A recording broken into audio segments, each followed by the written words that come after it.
সবার প্রথমে গুগলে গিয়ে লিখবো অন্নপূর্ণা ভাণ্ডার।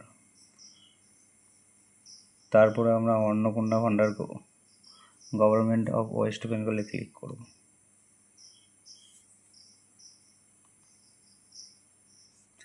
ক্লিক করার পরে এরকম একটা অন্নপূর্ণা ভাণ্ডারের পোর্টালে পুরো সাইটটা আসবে। সাইটটা আসার পরে আমরা চলে যাব ট্র্যাক অ্যাপ্লিকেশন স্ট্যাটাসে।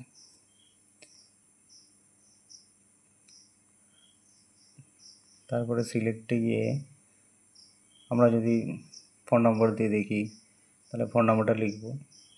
ফোন নম্বরের উপর ক্লিক করে এখানে ফোন নম্বরটা লেখার পরে এখানে ক্যাপচাটা দেওয়ার পরে সার্চ করলেই চলে আসবে। কিন্তু আমরা কেউ যদি আবার আধার কার্ড দিয়ে দেখি তাহলে আধার কার্ডের অপশানে আধার কার্ডটা লেখার পরে ক্যাপচাটা দেওয়ার পরে সার্চ করলেই চলে আসবে। আবার আমরা যদি ব্যাঙ্ক অ্যাকাউন্ট নম্বর দিয়ে দেখি তাহলে ব্যাঙ্ক অ্যাকাউন্ট নম্বরটা লিখবো, ক্যাপচাটা দেবো, সার্চ করলেই চলে আসবে। এটা হচ্ছে যারা পুরনো আগে লক্ষ্মীর ভাণ্ডার পেত তারা ঠিক এইভাবে দেখবে, কিন্তু নতুনদের এখনও অ্যাপ্লিকেশন করার কোনো প্রক্রিয়া এখনও এই পোর্টালে চালু করেনি।